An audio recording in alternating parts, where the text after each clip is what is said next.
into sin.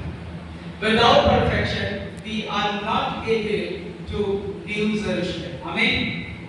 हम बिना सिद्धता के पवित्र आत्मा की उपस्थिति में नए यरूशलेम नहीं जा पाएंगे। कहा गया है हम चाहे कितने भी गीत गाते रहे, मैं चाहे कितने भी गीत लिखकर आपको गाता हूँ, बजाय करता हजारों सालों से करते आ रहे हैं। इजरायली यहूदी यही कर रहे थे, याजक नायजक यही कर रहे थे, शास्त्री फरीसी यही कर रहे थे। But what is the difference between Jesus ministry and between priest and high priest?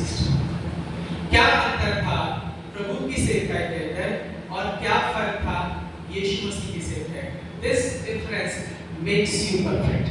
मैं कहती है ये अंतर आपको बदल देगा। और you can see disciples are changed and he is able to change whole world. Result मैं कहती हूँ कि 12 जवान बदल गए। यीशु मसीह ने उन्हें बिल्कुल अपनी तरह बना दिया और संसार का सारा अधिकार अपने चेलों को दिया।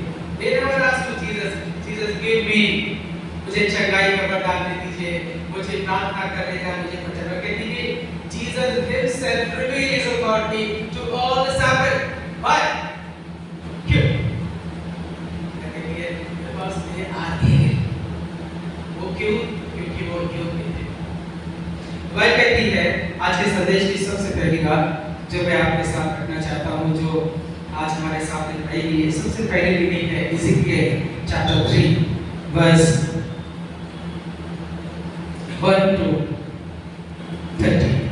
अगर आप पढ़ेंगे यशकेल नबी की किताब उसका 3रा अध्याय और उसकी पहली आयत से 13 आयत, तो आप देख सकते हैं कि ये वो समय है when Israelis are slaves। वह कहती है कि जब हम वचन का इतिहास पढ़ते हैं तो हम पाते हैं कि जब परमेश्वर यहेजकेल से बात कर रहे हैं, when God talked at that time Yehezkel, that time Israelis are slave। क्या है वो? गुलाम है। They are disobeying his God। वो परमेश्वर की आज्ञा का उल्लंघन कर रहे हैं। Who disobeyed his God? Who sinned in temple of God? Priests and high priests, Israelis and Jewish। Israeli यहूदी परमेश्वर की आज्ञा का उल्लंघन कर रहे हैं। They have not। उनके पास व्यवस्था है। बलबल कहती है परमेश्वर ने यहेजकेल को चुना। क्यों चुना? You can see we have it all। हमारे पास सबूत है। बल कहती है क्यों चुना परमेश्वर ने यहेजकेल और वो क्यों बात कर रहे हैं? तो आज के संदेश की सबसे पहली बात, परमेश्वर को गुलामी पसंद नहीं है। आमीन। आज के संदेश की सबसे पहली बात, God are not interested। God never seen any slavery, is not happy to slaves। वो गुलामों से खुश नहीं है। आमीन। किससे खुश नहीं है? गुलामों से खुश नहीं है। That time Israelis are slave। The slave is freedom। वो अपनी स्वतंत्रता के गुलाम हैं। They slave rituals। वो रीति रिवाजों के गुलाम। They slave money। They slave his honor। वो धन के, अपने मान के, अपने सम्मान के गुलाम हैं। मगर गुलाम किसके नहीं है? वह कहती है मगर वो परमेश्वर के अधीन नहीं है। आमीन। क्या हमने 2025 सालों से, इतने सालों से रिजरेक्शन सेलिब्रेट करने के बाद अपने जीवन से गुलामी को खत्म कर दिया? मेरे प्रियो, आज की सुबह जब आप यहाँ पर बैठे हैं, you can ask yourself, पूछिए अपने आप से कि every year we have to celebrate resurrection, Easter, but where is the freedom? Right now you have to commit yourself that you are a free people। वह कहते हैं कि यीशु मसीह कहते हैं यूहन्ना रचित सुसमाचार उसके 8वें अध्याय के अंदर 31 से 43 आयत के अंदर, जॉन चैप्टर 8 वर्स 31 to 43, कि जब तुम मेरी आज्ञा को मानोगे और मेरे वचन पर चलोगे तुम स्वतंत्र हो जाओगे। हालेलुया। वह कहती है when you hear my word and you have to start walk। वह कहती है जब तुम सुनोगे और चलना है। हम 2025 सालों से सुन रहे हैं यीशु मसीह ने जन्म लिया, यीशु मसीह का पुनरुत्थान होगा, हमारा नहीं होगा। You have commit yourself, you have new life, you born again.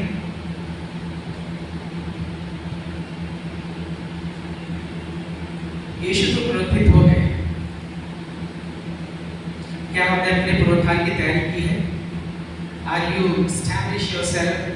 Are you prepare yourself for resurrection?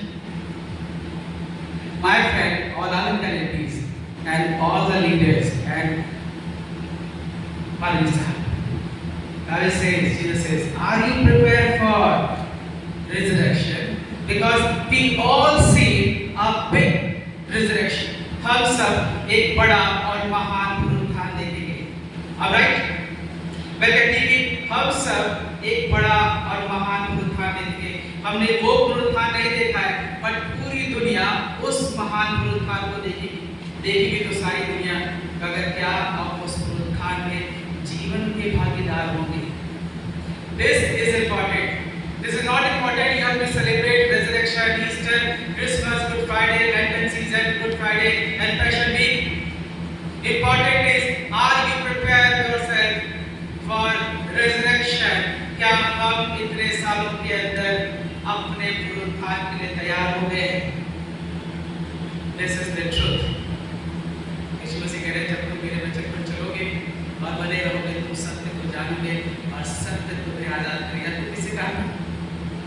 यहूदियों से जानना। आप पढ़िए 31 आयत में लिखा है, यूहन्ना 8 उसकी 31 आयत में लिखा है कि तब जब बहुत सारे यहूदियों ने यीशु पर विश्वास किया तो यीशु ने उनसे क्या मांगा है?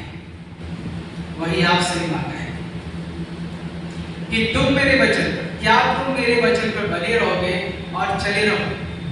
अगर तुम बने रहोगे और चले रहोगे तो सत्य को जानोगे।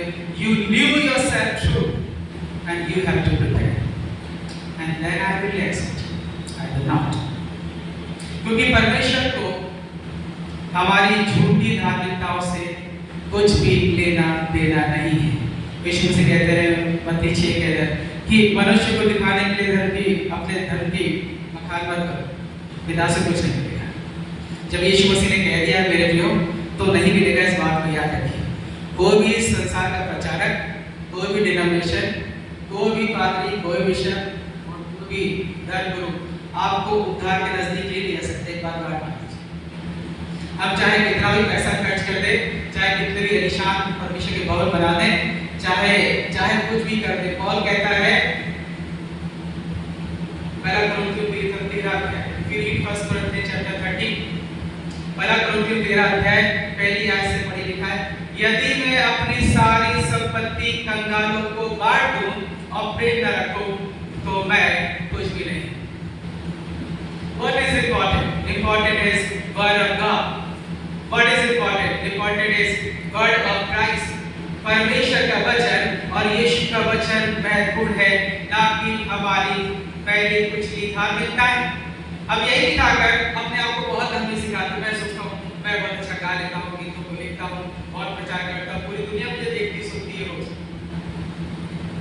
मुझे घमंड हो सकता है इस बात में, और अब तो लोग घमंड करते हैं इस बात में। किस बात का घमंड है? मैं यही पर पाला बड़ा हूँ, मैंने कभी नहीं सोचा था। जो कुछ भी परमेश्वर ने दिया है उसका है, और उसने इसलिए दिया है कि उसके काम के लिए इस्तेमाल करना, मेरे काम के लिए नहीं। I'm not here to stand to search my honor. मैं अपना सम्मान ढूंढने के लिए नहीं, मैं आपको यहाँ पर इसलिए प्रचार कर रहा हूँ कि we all are search His honor. हम इस आराधना के अंदर, अपने जीवन के अंदर अपने परमेश्वर का सम्मान ढूंढे। मैं इतने सालों से मसीह जीवन को देख रहा हूँ, बिता रहा हूँ, चाहे मेरा पर्सनल लाइफ हो, फैमिली लाइफ हो, चाहे वो मेरी मिनिस्ट्री लाइफ। मैंने इस बात को देखा है कि people are searching his honour, अपने मान सम्मान को ढूंढ रहे हैं। बहुत मुश्किल है उठा ले जाना। आप रैप्चर की तैयारी तो कर रहे हैं, अगर रैप्चर तो हो, ये सच है। अगर उस रैप्चर में हम उस रैप्चर के सहभागी होंगे, ये तय करेगा हमारा आज। इसलिए बाइबल कहती है कि you never for your future, because your future is your hand. तुम्हारा भविष्य तुम्हारे हाथों में। अगर आप जितने भी यहाँ पर अपना भविष्य खोज रहे हैं, तो मैं आपको एक बात सिखाना चाहता हूँ, थोड़ी देर शांत हो जाइए और शांत होकर अपने कमरे में, जहाँ पर आपसे कोई बात नहीं, अपने कमरे का दरवाजा बंद कर दीजिए और 1 महीने 10 दिन और 1 दिन आपने जो भी बोला है और जो भी किया है, बड़े इत्मीनान से उस पर विचार करिए। You can see in your wall your future. अपनी खाली दीवार पर अपना भविष्य देख लेंगे आप, अगर गारंटी, क्योंकि हमारे विचार और हमारे काम ही हमारा भविष्य तय करते हैं। याद रखिए। अगर कहती है किसी को भी नया जीवन और पुनरुत्थान और नया रिश्ते बिना परिश्रम के नहीं मिले। प्रभु ने यहाँ पर परिश्रम किया है, हमको भी परिश्रम करना पड़ेगा। कहती है प्रार्थना करना दूरी, विश्वास का यदि जब परमेश्वर ने आदम को अदन की वाटिका में रखा, तो रखने के बाद ये नहीं कहा कि खूब ऐशो आराम करो मुझे सुनाओ। वह कहती परमेश्वर ने आदम को अदन की वाटिका में, उत्पत्ति 2 उसके 15-16 अध्याय को देखें तो वहाँ लिखा है कि परमेश्वर ने तब आदम को अदन की वाटिका में रख दिया और कहा इसकी सुरक्षा करनी है बेटे तुम्हें, और उसकी देखभाल करनी है, कुछ भी फ्री में नहीं मिलता है। ठीक, मेरा जन्म भी 9 महीने मेरी माँ ने अपनी कोख में करा था, जितने यहाँ बैठे, जीवन ऐसे नहीं मिलता। जानते हैं आपकी माँ ने और मेरी माँ ने हमें मौत के मुंह से बाहर निकाला है। जब हम प्यार की बात करते हैं तो मैं कहता हूँ कि अपनी माँ से क्या कर सकते हो, जिसने तुम्हें 9 महीने अपनी कोख में रखा है, उससे ज़्यादा प्यार कोई नहीं कर सकता है। जानते हैं कि हमारी फीलिंग लव लाइफ, बिकॉज हम वैलेंटाइन डे से, फ्रेंड से, पड़ोसी से सीखते हैं, कॉलेज के लोगों से सीखते हैं, अपनी माँ से कभी नहीं सीखते। सबसे बेहतर प्यार करना आपकी माँ सिखा सकती है, और जब वो गर्भवती है, एक स्त्री जो गर्भवती है वो सिखाती है कि कैसे प्यार करते हैं। वो अपने बच्चे को अपने घर में पालती है, जब तो पूरी दुनिया से लड़ जाते हैं। इसे कहते हैं प्यार। जैसे वो उसे जीवन देने के लिए किसी भी हद तक चली जाती है। यही प्यार प्रभु ने मुझसे कहा है कि जैसा प्यार मैंने तुमसे किया वैसे ही इसको। तो जब हम यहेजकेल की किताब को पढ़ते हैं और उसका पहला अध्याय पढ़ते हैं, तो बाइबल बताती है कि यहेजकेल के समय में इस्राएली क्या गुलाम है, और परमेश्वर को गुलामी बिल्कुल भी पसंद नहीं है, क्योंकि परमेश्वर का वचन कहता है जब इस्राएली गुलाम थे मिस्र में, तो परमेश्वर ने मूसा को चुन लिया, you can go and release my people, जाओ जाकर मेरे लोगों को बाहर निकाल कर लाओ। And Moses says I'm not, मैं आप कैसे जाएं, मैं तैयार नहीं। ऐसा ही परमेश्वर ने मुझसे नहीं कहा। मैं कहता है क्या मैं ही मैं कहती कि हाँ तुम ही। वो कह रहा है बोल नहीं सकता। कहती है जिसने सबको गूंगा अंधा बहरा बनाया है, जीवन दिया है, तो मुझे बता। हम भी परमेश्वर को बताते रहते, देखो परमेश्वर मैं कितना धर्मी हूँ, मैं कितना सुंदर गाता हूँ, मैं कितना अच्छा प्रचार करता हूँ। कहती है मैं जानता हूँ इस अक्षर में बहुत अच्छे से, क्योंकि बाइबल कहती है प्रकाशित वाक्य के 7 पत्र क्या कहती है, कहता है मैं तुम्हारे सारे काम और सारा परिश्रम जानता हूँ। I knew communication and communication about your hard work and your honor। हम क्या बता रहे हैं लोगों को कि हम क्या कर रहे हैं? मैं कहती कि मैं तुम्हें बता रहा हूँ कि तुम्हें क्या करना है। And this is only acceptable। यही ग्रहण योग्य है परमेश्वर के सामने। इसलिए बाइबल कहती है, यीशु मसीह कहते हैं मत्ती 7:14 के अंदर कि तुम सब मेरी सुनो और समझो। मेरी सुनो अपनी मत सुनो। वह कहती है कि ये वो समय था जब यहेजकेल से परमेश्वर बातचीत कर रहे हैं, और ये हिस्सा हमें बताता है कि परमेश्वर ने क्यों बातचीत की। वह कहती है इसलिए क्योंकि वो सुन नहीं। पूरा हिस्सा हमें पढ़ा करके सामने पढ़ा गया। वह कहती है कि परमेश्वर बात कर रहे हैं यहेजकेल से। यहेजकेल नहीं किया है कि परमेश्वर मैं आगे बचाने के लिए इस्राएलियों को, है ना, इबादत पढ़े तो कोई मैं बचा करना चाहता हूँ, मैं पादरी बनना चाहता हूँ, मैं बिशप बनना चाहता हूँ। ये लो क्यों ना आगे चूज। यशायाह की किताब और यहेजकेल की किताब बताती है कि परमेश्वर कहता है कि मैंने अपनी अपनी भेड़ों के लिए अपने चरवाहों को अलग करके रखा है। I have prepared already my shepherd for my sheep.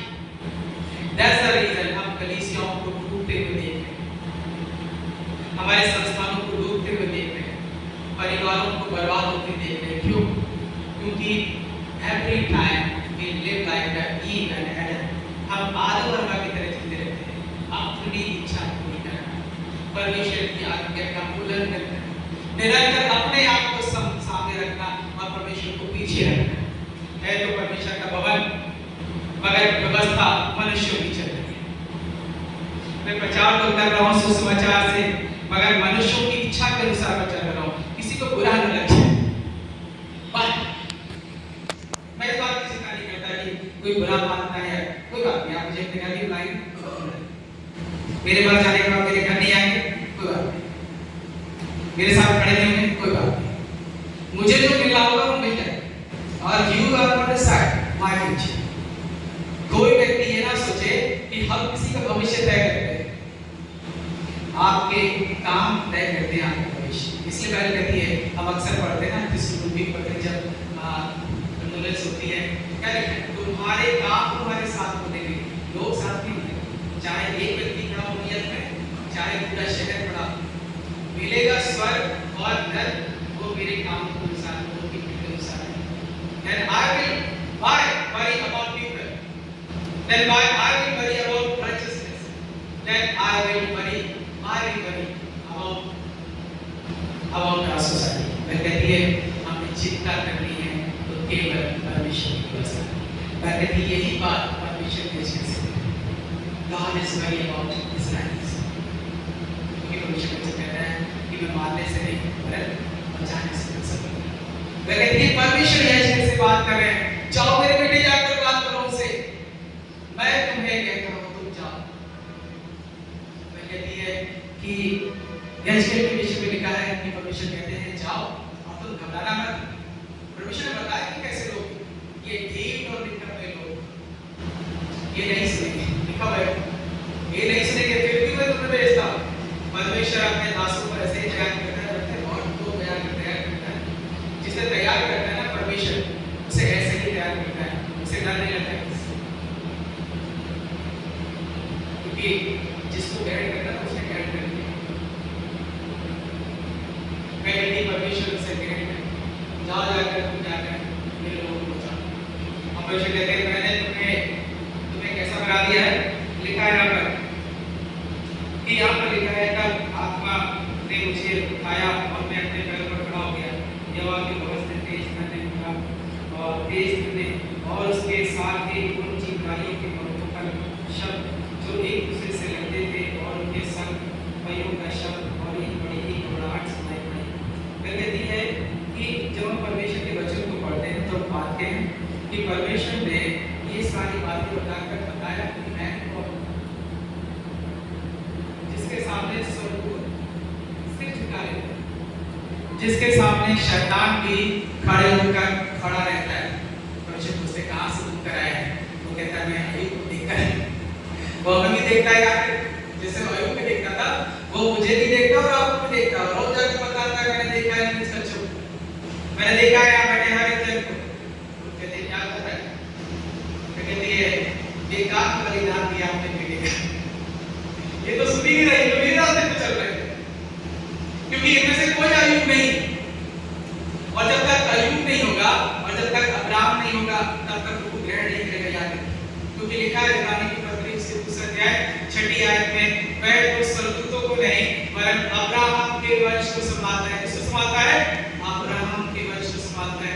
मैं बात क्यों बोल रहा हूँ, क्योंकि इसका संबंध है यशायाह की किताब से जो पढ़ा गया है आपके सामने।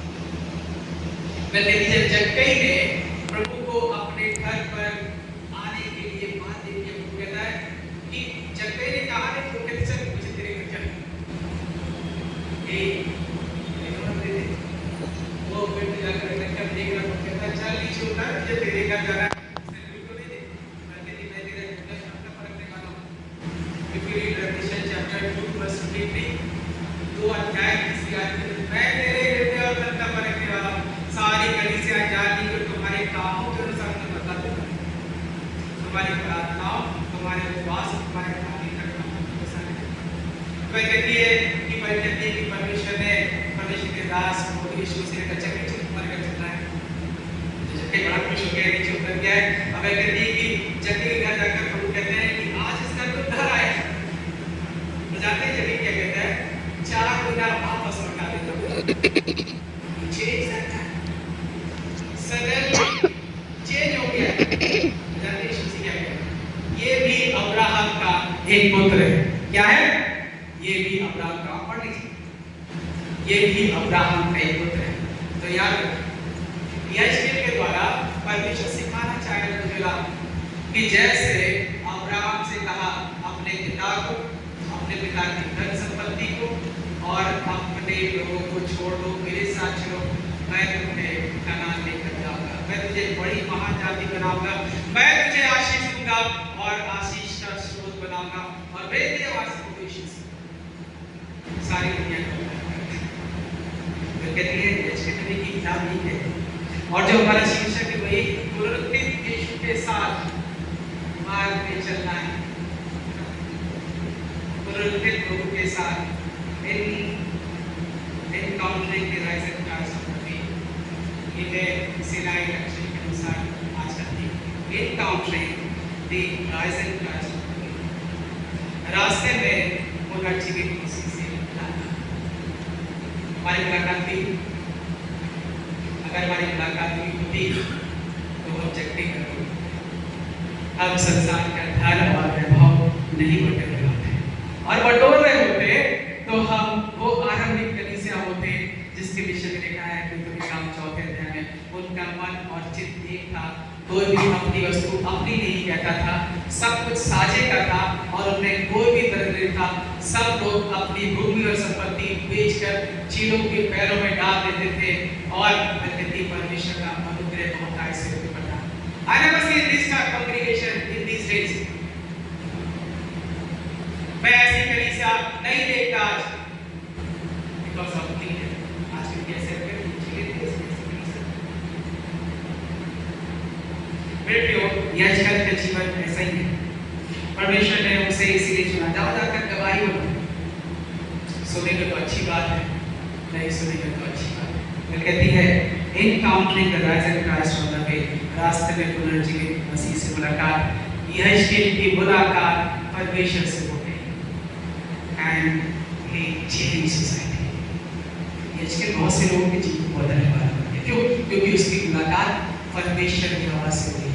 खुद परमेश्वर उससे मिलने आए और कहते हैं you can go because I will choose you. और जब तक परमेश्वर ना चुने आसमान नहीं खुलेगा। 8000 वर्षों तक इजरायली यहूदी मंदिर के अंदर बैठकर सर खोलने की कोशिश करते रहे, गुनाह नहीं जानते। क्यों? क्योंकि छाप यीशु की पड़ती है। लेकिन जैसे ही मंदिर के अंदर गया है, काम करना आरंभ हो जाते हैं, आज आराम करने काम नहीं कर रहा है, कलीसिया भी काम नहीं कर रही है, क्योंकि आपने अपने पुनरुत्थित प्रभु से मुलाकात नहीं की है। अभी भी मौका है अपने पुनरुत्थित प्रभु से मुलाकात करना चाहिए, ताकि आप अपने आप को पुनरुत्थान के लिए तैयार करें। क्योंकि यीशु का पुनरुत्थान 25 साल पहले हो गया, हम उसको याद करते हैं अपने पुनरुत्थान की तैयारी के लिए मरने से पहले, क्योंकि मरने के बाद पुनरुत्थान नहीं करेगा। अगर आज तैयारी की, फिर चाहे कितने भी 40 से बनवा लीजिए, चाहे कितने लोगों को बुला लीजिए, चाहे जितना खाना बनवा लीजिए, कुछ नहीं होना है। अपना उद्धार अभी और इसी वक्त हमारा हो। मरने के बाद कोई प्रार्थना नहीं सुनी जाएगी आपके लिए, मेरे बाद अपनी माँ के, इसलिए मैं अपनी माँ की पुनरुत्थान को नहीं मनाता, क्योंकि जो उनको करना था उन्होंने कर दिया। हाँ, मैंने याद करता हूँ, धन्यवाद देता हूँ कि उसने ऐसे बेटे को तैयार किया और मेरी माँ की आशीष थी। मैं करना नहीं चाहता, मगर उन्होंने कहा कि जब मैं जॉब छोड़कर आ गया, अपनी जॉब को छोड़ दिया इस काम के लिए, तो मेरी माँ ने मुझसे कहा अब दोबारा वापस मत आओ, पैसों के लिए समझौता मत कर। मेरे प्रिय, आज के संदेश की एक और मुख्य बात, जब हम परमेश्वर की व्यवस्था को देखते हैं तो हम पाते हैं कि परमेश्वर की व्यवस्था सामाजिक व्यवस्था को बनाए रखने के लिए and we are day by day disturb our society। हम लगातार अपनी सामाजिक व्यवस्था खराब करते जा रहे हैं, क्योंकि हम नहीं जानते हैं परमेश्वर की व्यवस्था के अंदर अपने आप को और अपनी धन संपत्ति को कैसे इस्तेमाल करें। मैं एक संदेश दिखा रहा हूँ, प्रचार कर रहा हूँ लाइव संदेश पर। संसार का धन परमेश्वर की व्यवस्था में उत्पत्ति से लेकर अंतिम कलीसिया तक। Are you able to utilize yourself in God's love? And are you able to utilize your wealth in God's love? क्या परमेश्वर की व्यवस्था के अंदर अपने धन को और अपने आप को इस्तेमाल करना सीखा है मैंने? नहीं सीखा। अगर सीखा होता तो आज हमारी हालत ऐसे नहीं। मैं कहती है परमेश्वर ने व्यवस्था इसलिए दी है कि हम अपने आप को और संसार की समृद्धि को सही तरीके से इस्तेमाल करें। मैं कहती है इसलिए लोगों ने कभी धन की बात की नहीं। परमेश्वर का धन तो परमेश्वर की आशीष है। परमेश्वर ने आपको बुलाया, कहा तो दे दिया उसे ऐसे। यीशु मसीह कह रहे हैं पहले मेरे धन और आज की खोज करो, बाकी तुम्हें मिल जाएगा। हम तो कुछ और खोज रहे हैं, हम कुछ और खोज रहे हैं। हम जो खोजते हैं वही मिलता है यार। इसलिए सही तरीके से खोजिए। मैं कहती है कि रास्ते में पुनर्जीवित मसीह से मुलाकात होगी। इसके क्या जो अध्याय बता रहा है कि परमेश्वर ने यीशु को चुना, उसे नाम दिया और काम का इजराइली को वापस किया। इसकी ओर परमेश्वर और उसे कहा डरना मत, इससे डरना मत। ये लोग ऐसे लोग हैं, लोगों ने मुझे भी सिखाया है कि ये ऐसे ही लोग हैं, डरना नहीं है। डर है तो सिखाने का यार तो बहुत सारे माँ बाप क्यों फिर जाते हैं बच्चों को सिखाने में, क्योंकि फिर बच्चों से डर जाते हैं। बहुत सारे माँ बाप को देखता हूँ आकर होते हैं कि हमारे बच्चे सुनते नहीं। जानते हैं क्यों नहीं सुनते? क्योंकि आप परमेश्वर को नहीं सुनते। परमेश्वर ने अपनी व्यवस्था में सब कुछ क्रम में रखा है। हम परमेश्वर के क्रम को बिगाड़ रहे हैं। जब तक माँ बाप नहीं सुनेंगे, बच्चे नहीं सुनेंगे और नाती पोते नहीं सुनेंगे और हम एक अच्छी कलीसिया और एक अच्छा परमेश्वर का दास तैयार करेंगे। इस कलीसिया की जिम्मेदारी है कि हम अच्छे लोगों को तैयार करें। हम सबकी जिम्मेदारी है। But this time we are struggling for good leader. हम अच्छे अगुओं के लिए परेशान हैं। जब भी बातचीत होती है एक अच्छा लड़का चाहिए, एक अच्छी लड़की चाहिए, लोग कहते हैं अच्छी लड़की मिलती नहीं। अच्छी लड़की आसमान से तो नहीं उतरेगी, आसमान से नहीं आएगी। अच्छा लड़का आसमान से नहीं आएगा, आपके घर से ही आएगा। क्यों नहीं है? मैं कहती है क्योंकि तुम व्यवस्था का पालन नहीं कर रहे। मुझे क्या कह रहे हैं? मुझे कह रहे हैं कि व्यवस्था में रख जो भी चल रहा है वो पाए। मेरी आज्ञा मेरी विधि की नियम जो तुम्हें माना सिखाए माना सिखाओ। अपने बेटों नाती पोतों को सिखाओ, सोते बैठते इसी की चर्चा किया करो, तब तुम्हारा कुछ होगा। Then you see your son and daughter are good. Then you see a good family. Then you see a good congregation. Then you see a good society. Then you see a good leader who take God's sheep. तब वो परमेश्वर की भेड़ों को चराएगा। तो मैं कहती है आज के संदेश की जो दूसरी पीढ़ी है आपके सामने पड़ी गई रोमी पत्री, ये भी बिल्कुल वैसे है। मैं कहती है अगर रोमी की पत्री उसका 8वां अध्याय जो आपके सामने पढ़ा गया है उसकी 9 आयत से 15-16 आयत तक यहाँ पे लिखा है कि परंतु जबकि परमेश्वर का आत्मा तुम में वास करता है तो तुम शारीरिक दशा में नहीं परंतु आत्मिक दशा में। यदि किसी में मसीह का आत्मा नहीं तो वह परमेश्वर का जन नहीं। यदि तुम मसीह में हो तो देह पाप के कारण नहीं परंतु आत्मा धर्म के कारण जीवित है। यदि उसी का आत्मा जिससे यीशु को मरे को जिलाया तुम में बसा हुआ है तो जिसने मसीह को मरे को जिलाया वह तुम्हारी नश्वर देहों को भी अपनी आत्मा के तरह तुम में बसा हुआ जिलाएगा। इसलिए हे भाइयों हम शरीर के कर्जदार नहीं हैं। हमारे संदेश की दूसरी रीढ़ के साथ जो सबसे पहली आशीष है परमेश्वर को देता है और सबसे पहली आज्ञा है पुनरुत्थित यीशु के साथ राष्ट्रीय मुलाकात। तो वह कहती है कि हर साल रिजरेक्शन और राइजर बनाते हैं मगर बनती है कि किसके कर्जदार है मेरा? किसके कर्ज है? संस्थाओं के, धन के, अपने समाज के। वह कहती है कि इसलिए है भाइयों हम शरीर के कर्जदार नहीं हैं कि शरीर के अनुसार दिन काटें, क्योंकि यदि तुम शरीर के अनुसार दिन काटोगे तो मरोगे। वह कहती है if you live with your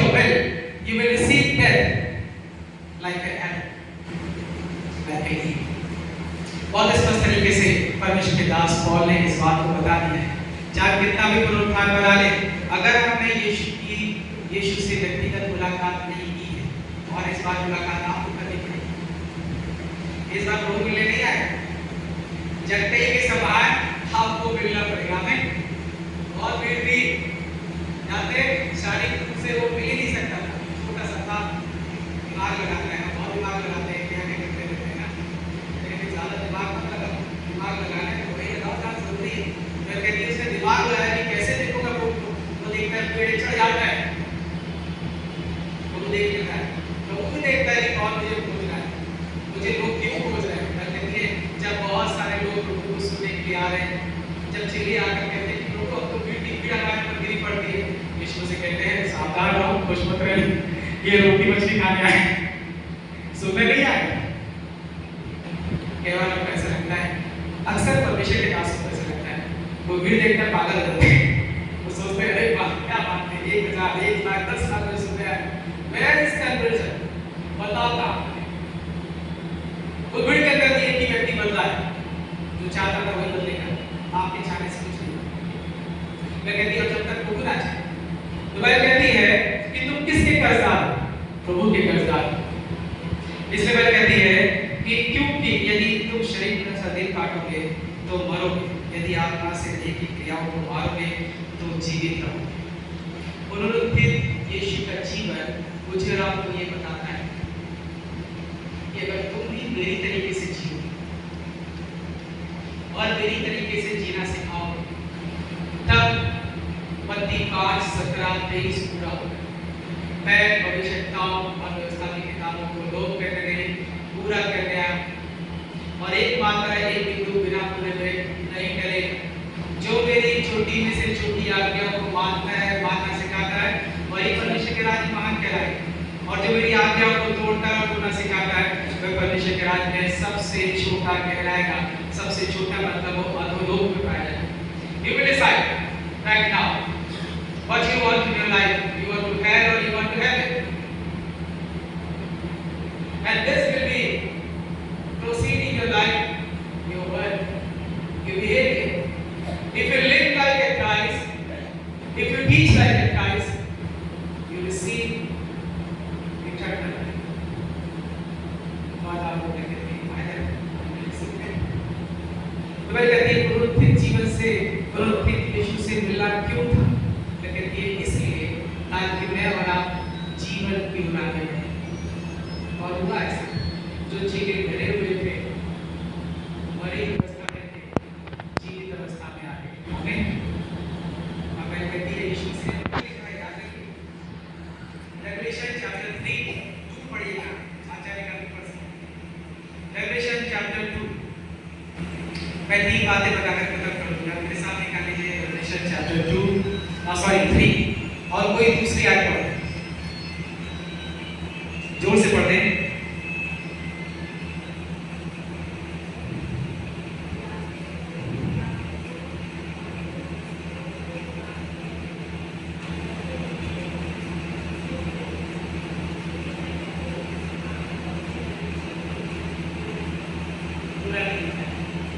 ऊपर में क्या लिखा है?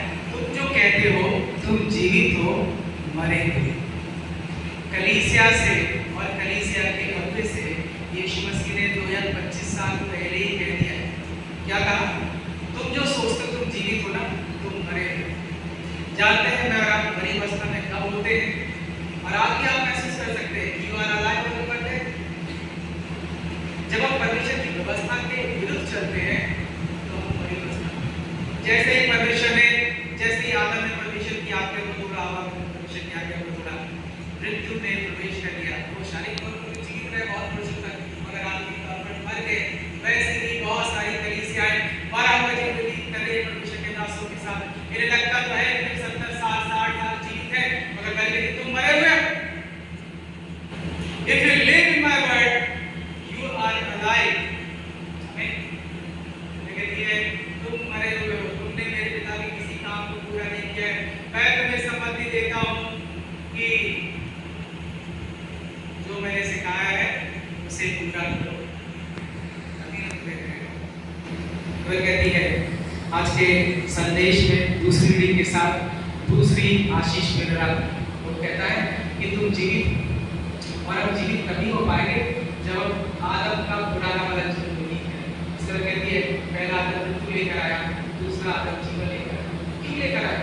क्योंकि वो पिता के प्रति आज्ञाकारी है। हमें आज्ञाकारिता ही अपनी जीवित अवस्था में लेकर आती है आदम। और ये आज्ञाकारिता परमेश्वर के दास से लेकर बच्चे बूढ़े हर किसी को पूरी करनी पड़ेगी। बिना आज्ञा पूरी किए कोई यहाँ इस पृथ्वी से वापस नहीं जाएगा। इस बात को काट दीजिए, स्टेप पेपर पर लिख के दीजिए। अगर यहाँ से जाना है तो जीवित अवस्था में जाना पड़ेगा। और जीवित अवस्था में जाने का एक ही तरीका है, वो कहता है, मैं बता चुका हूँ, मैं तुम्हें सम्मति देता हूँ कि जो शिक्षाएं मैंने तुम्हें सिखाई है सीखो और फल बढ़ाओ। मैं पिता के सामने और स्वर्गदूतों के सामने तेरा नाम लेने से नहीं ले जाऊंगा, और अगर नहीं किया तो निश्चित मत में यही कुछ मैं कहती है कि औरत अपना काम कर दिया। तब इसके बाद प्रभु से जुआ का शाम शाम मुझे क्यों सताता है? ये आवाज मुझे कभी आपको सुनाई पड़ती है, नीरज तू मुझे क्यों सताता है? जब जब हम उसके बेटे की आज्ञा का इनकार करते हैं तब एक धीमी सी आवाज हमें सुनाई पड़ती है, तू मुझे क्यों सताता है? सुनाई पड़ती नहीं कि संसार में बहुत सारे आदम को भी सुनाई पड़ी, और मंदिर के अंदर बैठने वाले याजक महाजन को भी सुनाई पड़ी, शास्त्री फरीसी व्यवस्था को भी सुनाई पड़ी, इस्राएली यहूदियों को इसलिए शिष्यों ने चले गए। जानते हैं लिटरली जीसस लीव यरूशलेम कह दिया मंदिर समाचार कहते हैं कि मैंने तो बहुत बार चाहा कि पूर्वी के बच्चों के समान तुम्हें अपने पंखों के नीचे रख लूं, अगर तुमने नहीं चाहा, इसलिए अब मैं तुम्हें छोड़कर जाता हूं। जब तक तुम मुझे नहीं पुकारोगे तो मुझे फिर कभी नहीं देखोगे। तो मेरे प्रियो, परमेश्वर का वचन रोमियो की पत्री के साथ मुझे आपको ये सिखाता है कि अपने मरने से पहले अगर हमने अपने क्रूसित मसीह से मुलाकात नहीं की और उसकी आवाज को नहीं सुना तो हम यही पर छूट जाएंगे। यीशु कहेगा, जब तक तुम नहीं पुकारोगे ना तो मुझे फिर नहीं देखोगे। नहीं यीशु, तुम आते हुए देखोगे बातों पर साथ समुद्र साथ, अगर तुम उठाए नहीं। आज के संदेश की अंतिम बात हम निकालेंगे लूका सुसमाचार और उसका 24 अध्याय। वह कहती है कि जब यीशु मसीह का उत्थान हो गया, वो कई लोगों से मिले। केवल वो अपने चेलों से नहीं मिले, वो कई लोगों से मिले और कई लोगों ने संदेश के संदेश में कहती है कि जब यीशु उत्थान के बाद मिले तो कई लोगों को दिखाई दिए। आपको दिखाई दिए? आपको दिखाई दिए? जो देखने की कोशिश करेगा वही देखेगा। क्या जब कहीं देखना चाहता था इसलिए वो उसको दिखाई दिए और उसके घर पर गए, और जो जिस पर खुद को प्रकट करना चाहे केवल वही देख सकता।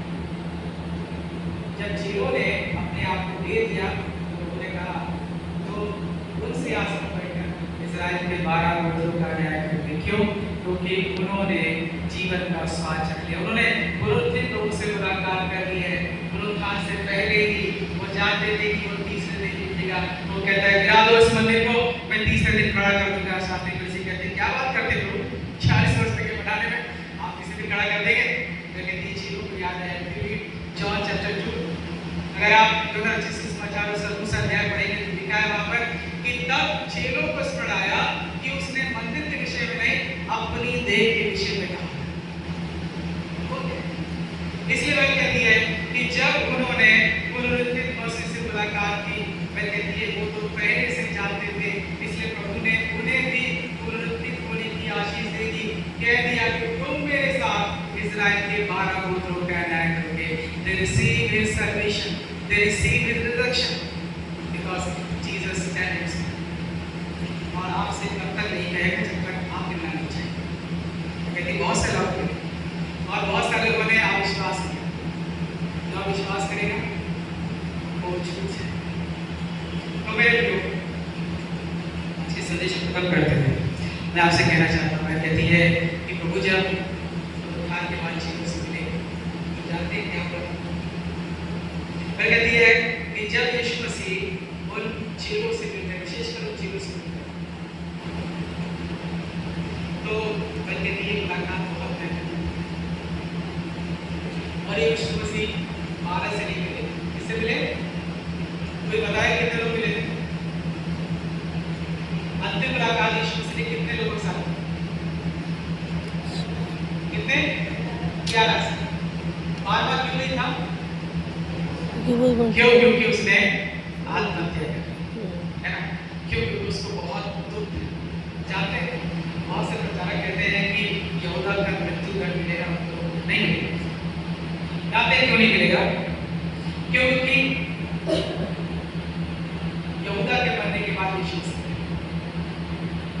और ऐसा लिखा है कि यीशु मसीह 3 दिन कैदी आत्मा को बचा कर नहीं गए। यहूदा की हिम्मत नहीं थी कि प्रभु से हाथ मिला सके। जानते हैं आत्महत्या करना कायरों का काम बहुत सीधा चीज। वो इतना शर्मिंदा था कि अपने प्रभु से नहीं मिल सकता, बात नहीं कर सकता, इसलिए उसने ग्लानिवश अपने आप को मृत्यु के हवाले कर दिया। बात बोल जाते हैं पहले साथ में तो कह रहे जो काम करना है जल्दी से कर, है ना? जो काम करना है जल्दी से करो। जानते हैं तो बस बता रहे हो मतलब सिर्फ पूरे करता योगा कर।